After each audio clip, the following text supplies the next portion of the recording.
going on, guys? Connor Hansen from Performance Training here with Adam Cook. We're going to talk a little bit about back pain today, because I think just about anybody and everybody suffers with it in one time or another in their life. So we're going to talk about some of the things you can do to fix it, maybe causes, maybe some remedies, things like that. So I'll give you guys a quick story. I'll make it real fast. I've had back pain for about three or so years now. I was squatting way more than I should have. I was pride lifting at Vasa, and it's a terrible thing to do. And my pelvis tilted under a little bit, did what's called the butt wink. At the bottom, I didn't have hamstring mobility, so I did the butt wink. Got some herniated discs, got a cortisone shot to cool down the sciatica, which is that fiery pain down your leg, in the back of your leg that can kind of wrap into your calf sometimes.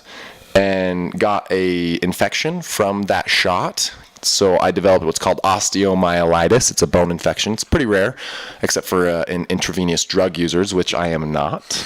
And actually happens in the older and infants. So like my age group, it was like astronomical that I got this thing. A healthy, athletic man, right. And so I got a PICC line, which is like an IV that it's like a tube that sticks out of your arm, and I was able to give myself antibiotics, 4 big bags of antibiotics every day, which messed up my digestive system, so that's a whole nother issue. And I was paralyzed. Before we figured out what it was, I was paralyzed. I was on all these Percocet and like all this stuff to try to fix me, because the doctors had no idea, and so I had to get an MRI to figure out what was going on. My wife had to like tie my shoes, and this was when we first got married, and so it was, already having the struggles of newlyweds, and now I'm immobile, can barely work, and she has to like help me get dressed in the morning. It was just terrible. So then I got the IV, fixed it. I know I said this is gonna be a short story, but it was like my life for like forever. So. But now, got rid of it, and since then have been trying to figure out, why my back pain is still hurt, or why my back is still hurting. And I've come to a couple conclusions which I think plague a good amount of desk jockeys, people that, don't have a very active jobs, that sit in a desk for long periods of time, which I would say that's 90% of America. Yeah. And you actually now. Yeah.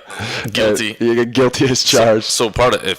No, yeah, you. So part of the reason, in fact, how I got into training way at the beginning is I actually had sciatica as well. I had, really? I won't go into the whole details. Right. It's kind of a funny story. Maybe I'll tell some other time. But okay. Essentially, I was reading a lot in bed, and I had, I already suffered from. Kind of tilt of the pelvis. Yeah, what was that? Posterior. Right. So my hips would be kind of tucked under, bad hamstring mobility, kind of stressing the lumbar that way. Right. And I developed sciatica, and it was, I was like 23, maybe 24. So yeah, I mean, kind of related to the back pain. Obviously nothing like yourself, right. but So you can relate. Everybody's had it. Yeah, everybody's had it. And when we say sciatica, if you don't know, it comes from so you have the sciatic nerve that goes down your spine, and it comes out kind of in your lower hips area, and travels, so it goes down and it splits and it goes through your legs.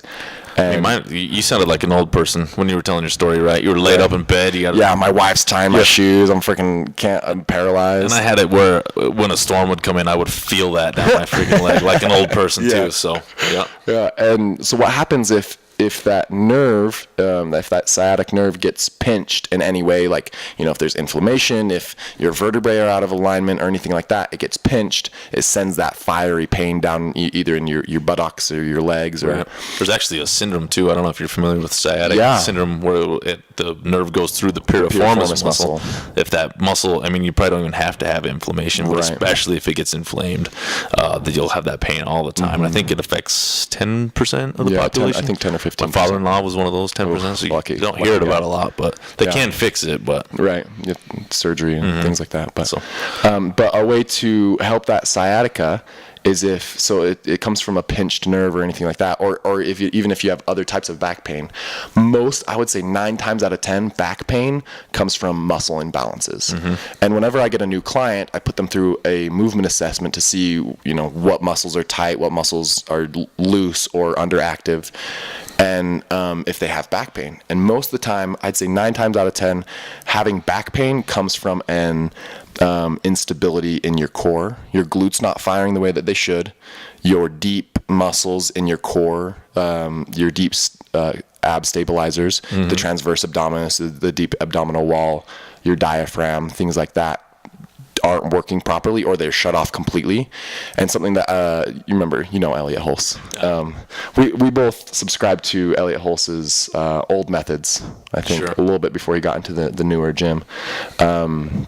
He talked about, and he really believes in nutrition, and I've done a couple of I've looked into some researches about that if you have a crappy nutrition, right, then your intestines inflame a little bit, your stomach inflames, and the muscles, your transverse abdominis, holds all that in.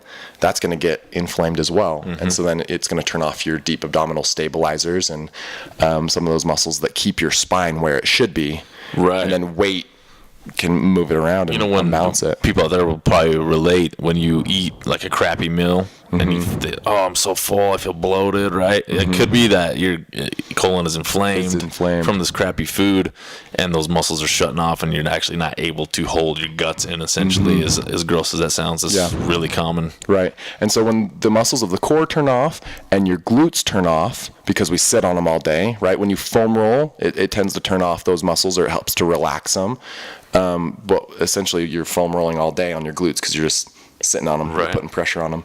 And so your glutes turn off, your abs turn off, and with your glutes turned off, your hamstrings are like, I'll take over, so then your hamstrings get really tight, your low back gets really tight, and then you have what's called the lower cross syndrome, where it's kind of like the Donald Duck posture, right, where the pelvis is tilted anteriorly.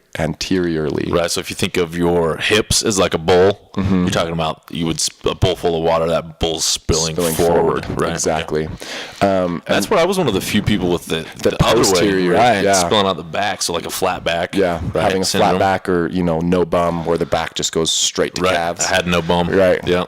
And so a good place to start is to do deep stabilizing core exercises, such as stomach vacuums or planks, side planks, things like that. Yeah, the vacuums are huge, and you should learn how to vacuum really when you do any exercise, right?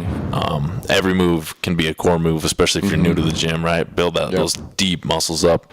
And if you're doing a plank and your belly is sagging towards the floor, your low back's kinked, don't do a plank. You're doing it wrong. Yep. And so doing ab work, not working the show muscles, the rectus abdominis, but the deep abdominal muscles, and then doing glute bridges and squats, like correct squats with the knees pointed out, pushing those knees out. Yeah, I'm a big fan of the glute bridge. You can build up some good core strength there. And then anything off your back, like dead bugs. I don't know if you're familiar with those. Yeah, dead bugs. So kind of plays. There's one called like Happy Baby, kind of the same type of thing. Yeah, if you exercise and you don't spend any time on the floor, I know it seems weird, but just get on the ground sometimes and do some core work that way. I mean, how often are you rolling around on the ground? Most adults probably not really at all, unless you got kids, then a little bit more. But and so if you do have back pain, I think stretching your hamstrings is a great place to start.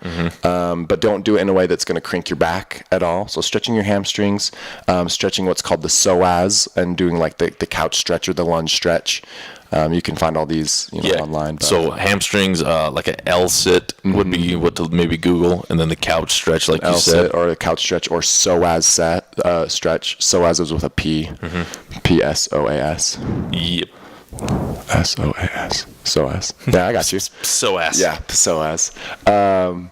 So doing those two stretches will be huge, and then doing glute bridges and deep abdominal stabilizing exercises. And that's all really that low core, right? So even if you have low back pain, right? If you're sitting at your desk all day, what I noticed too is that thoracic spine, so your upper back, right, from above your low back, kind of that mid back up to your shoulders, mobilizing that can really take away the low back pain all the time. Yeah, I had a client who was suffering from low back pain, and I was looking at her upper back. There was no mobility at all. So then the low back compensates, and it's really, there's movement available in the lumbar spine. It should be a structured, solid joint. Yeah, most of your thoracic spine should be moving. Right, so any flexion or rotation should really be coming from up high. Yeah, and that brings up a great topic that maybe we could cover later on, but there are joints that should be mobile, the shoulders, and then there are joints that should be, there's movement, but they're a little bit more fixed, like the elbow. The elbow works in one range of motion, but then you got the wrist, which goes crazy, and the shoulder that goes crazy. Yeah, and typically you're going to have a joint that can move a lot of directions. And the next one up the chain will be more of a hinge. Exactly. And then the one right above that, same thing. You got the ankle moves in so many different directions. Right. Then you got the knee, really one direction. Ideally. Right. Unless you hyperextend it or, then you got problems. And then you got your hips that are way more mobile. So, any of those mobile ones, like ankles especially, like most people really lack a lot of ankle mobility. So then the knee's going to compensate. Right. Same way that the spine, like we're talking about, right? So you want anything that's really should work one way, you want it to work that one way. Right. And then something that should be mobile should be mobilized. And mobility plays a huge role in it. We talked a little bit in previous videos, but mobility, like ankle mobility, prevents you from getting into a proper squat, right? And then your body, because it can't get into a proper squat, will then recruit muscles that shouldn't be recruited, right. Or throw the knee forward, which puts excess strain on the patella tendon, and just all these things that could just come from stretch your calves for 2 minutes before you do some squats, and that will change the depth of the squat, the muscles utilized, everything. Yeah. Just gonna throw this out there. We didn't talk about this, but an assessment would go a long ways in something like this, right? You said you assess all your clients, so if you guys are watching, maybe contact Connor, shoot him a video. I'm sure he could make an arrangement to maybe, that's all you need is a video. You don't have to make it in here to performance training. You're welcome to. Love to. Yeah. Come on in. But yeah, that might be a cool way to help some people out. Seriously. You can email those at performancetrainingutah@gmail.com. Just put your name, your contact info, and then submit a video of you doing some squats or, even just you working out. And I can usually tell from that. And then from what I see, I can ask for more specific, hands overhead, do a squat, or those types of things that I put people through over here. So that'd be sweet. Comment, subscribe, all the great things that help out the channel. If you want us to answer, if you have any questions or anything like that you want us to answer in later videos, put those in the comments down below. Comment, critique. Yep. All those great things. Love. Check us out on Instagram at Performance Training Utah. Emails performancetrainingutah@gmail.com. And our website's performancetrainingutah.com. We'll see you later.